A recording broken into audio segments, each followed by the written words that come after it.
Welcome to the 14th chapter of the Book of Zechariah. The war is continued, and then the aftermath of this war, we'll find out about it.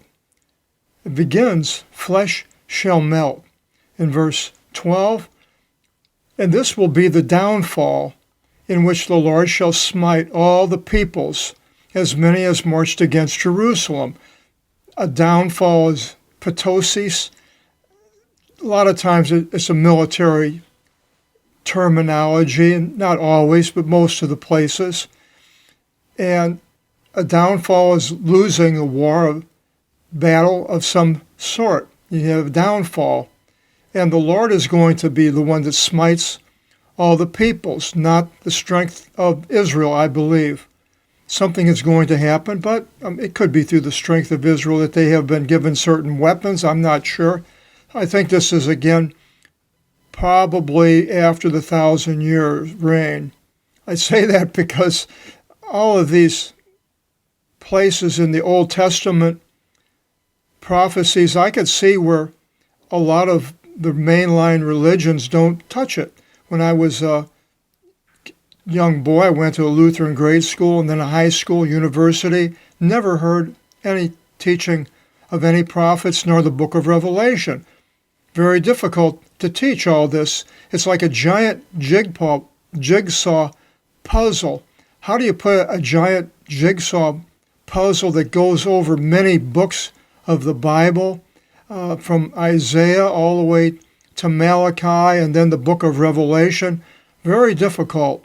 And I have translated the Old and the New Testament, so I have experience in going through the whole thing and then trying to put it together as a jigsaw puzzle, sometimes spiritually wanting to pull out my hair because it's like I don't want to say the wrong thing, thinking this is going to happen, where then it may not even be something close, which is a possibility in many of the things that I say. You can go to all these places in the Old Testament and find people, pastors, teachers, professors, all have to say something different about many of these subjects in all of these books of the Bible.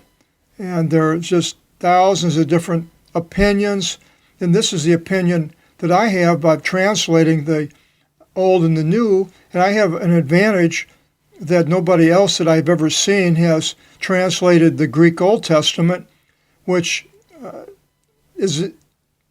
goes along with the Greek New Testament, the words. And so I'm able to see how it's used in one testament to the other. Before I started doing it, basically every English Bible was only from the Old Testament, and it was in English only. But here, the Greek Old Testament coincides with the Greek New Testament in many words, a continuity that's amazing.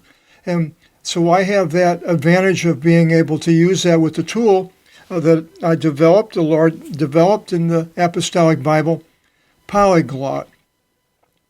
So here we go into where the Lord is going to smite all the peoples, as many as marched against Jerusalem.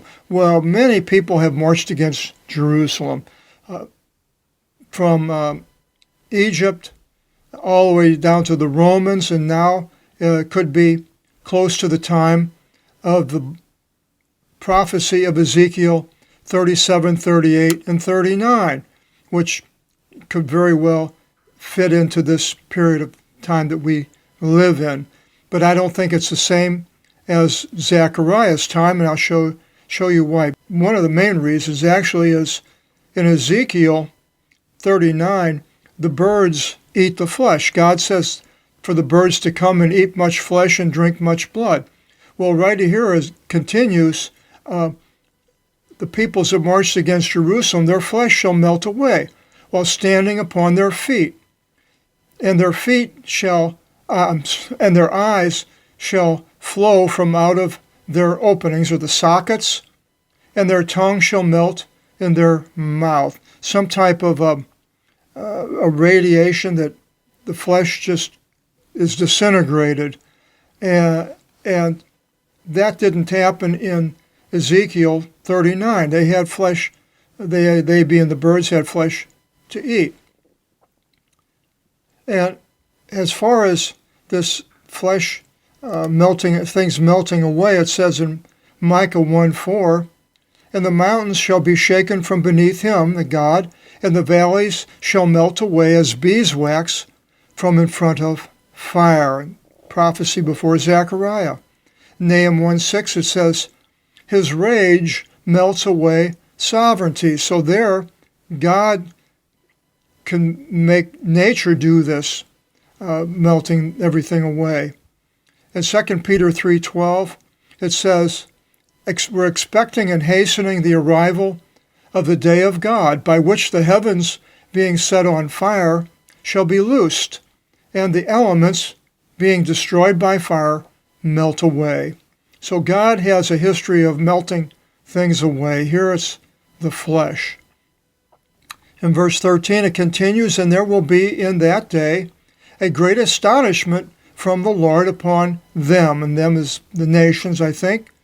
And they, the nations, the people of the nations, shall take hold each the hand of his neighbor, and shall closely join his hand to the hand of his neighbor, and probably coincides with, I'm not sure where it was, where a man will take touch the hem of a garment of a Jewish man and say that God is with him and go to Jerusalem. Verse 14, and Judah shall deploy, another military term, army, in Jerusalem, and shall bring together the strength of all the peoples round about, gold and silver and clothes, into abundance exceedingly.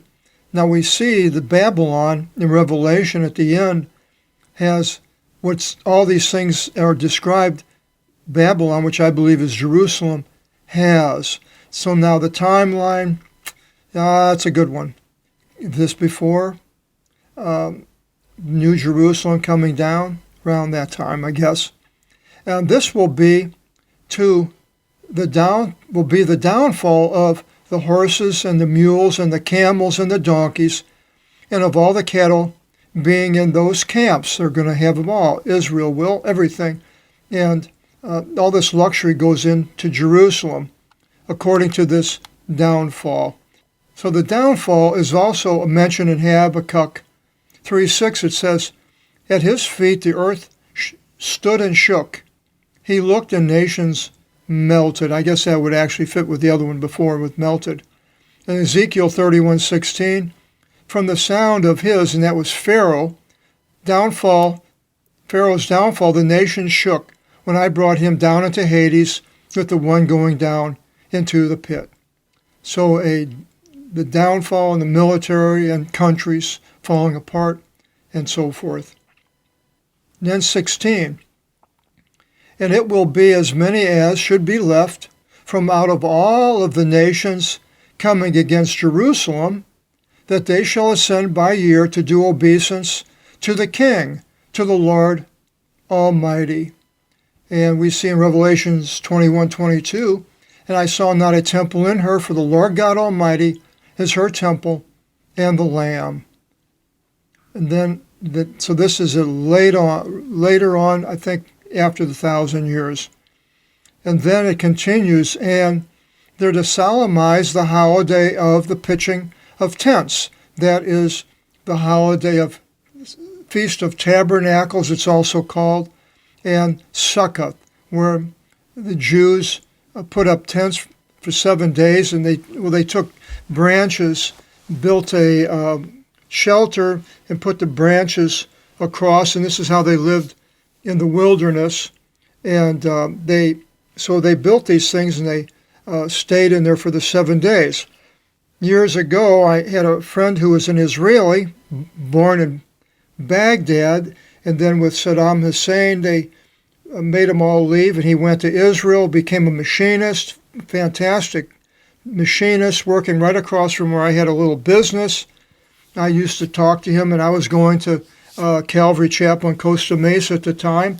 I invited him to come, and he came a couple of times. And he was married to a Japanese woman. And so he said, well, I went to church with you. Now, when you want to come with me, and we're going to go to the synagogue. And I said, sure. So all three of us went to the car, and it was a holiday of tabernacles, a pitching of tents, or Sukkoth. And so here we are. We pull up to the synagogue, and across the street's the building, and there's all these people outside underneath these little huts with all these branches above. And I knew what it was because I was studying the Bible at that time. But it was kind of funny because he just jumps out of his car and starts running across the street to go there. And he's very Jewish looking. I can't explain exactly how somebody looks Jewish. Somebody was, that's very racist. Well, it's really not. It's just a fact that I could tell that there was something he looked. So he goes across the street, and then his wife gets out of the other side of the car, and so she starts walking across the street. So I'm thinking, this is strange, because if I get out and go with her, they're going to think that I'm with her. But I'm not, so I don't want to do that. So I wait until she gets across the street with him, and then I get out of the car. And I'm sure all these people were looking at like, wow, what a show this is. What's going on here? And then I went across the street. So that was my experience with Sukkoth. In verse 17, it continues, and it will be as many as should not ascend from out of all the tribes of the earth into Jerusalem to do obeisance to the King, to the Lord Almighty. And these things, then these things shall be added to those, the tribes of the earth. Basically, phylum is a phylum, the peoples, but it uses the word tribes of the earth. Doesn't mean Jews. It doesn't, not the 12 tribes, but the people. And it says things will be added to those. There shall not be rain upon them. And if the tribe of Egypt should not ascend nor come, then upon these will be the downfall, which the Lord struck all the nations, as many as should not ascend to solemnize the holiday of the pitching of tents. So, bad things. And this will be the sin of Egypt, and the sin of all the nations, whichever should not ascend to solemnize the holiday of the pitching of tents. So we better find out more about the pitching of tents if we're around, and this happens another 1,000 years or more. And then it says in verse 20 that in that day there will be upon the bridle of the horse, holy to the Lord Almighty. Now, it doesn't say what horse. There's a lot of horses in Revelation, but it does say in Revelation 14:20, and the wine vat was trodden outside the city. So it's sort of a military bride, the horse of the military, and came forth blood from unto the wine vat, as far as the bridle of the horses, from 1,600 stadiums. So this could be what it's referring to, some battle, a lot of shedding of blood. But they will then have holy to the Lord Almighty. And then it says, and the kettles in the house of the Lord will be as bowls before the face of the altar. Kettles were generally instruments that were heated to cook meat. Bowls could have other things in them, but the kettles were generally for boiling meat. It says in 2 Chronicles 35:13, and they roasted the Passover in fire according to the ordinance. And the holy pieces they boiled in the brass cauldrons and in the kettles. And Ezekiel 24:6, it says, O city of bloodshed, a kettle in which there is poison in it, and the poison came not forth from out of her. So the kettles, going through all this terrible time, being boiled, in the tribulation maybe, and are the time of the second battle after the 1,000 years. And they'll be as bowls before the face of the altar. And the bowls we see in Revelation 5:8, bowls made of gold, being full of incenses, which are the prayers of the holy ones. And then in Revelation 15:7, 7 golden bowls being full of the rage of God. So I guess we can take your pick. And the prayers of the holy ones, and it will be every kettle in Jerusalem and Judah, holy to the Lord Almighty, and all the ones sacrificing shall come, and shall take from out of them, and shall cook with them. And there will not be any longer the Canaanite in the house of the Lord of the forces in that day. So the destruction at that time of the ungodly and the lifting up of the holy city, Jerusalem. Malachi, so that is the last portion that a Jew would read if he wanted to find out the last words in the Bible. For him, he would go to Zechariah, not Malachi. Malachi happened earlier, although it's in the canon. Next, we're going to go through the book of Habakkuk, 3 chapters, and then I'll have finished redoing the minor prophets and the Old Testament. Hope you join us in our next book. Until then, God bless.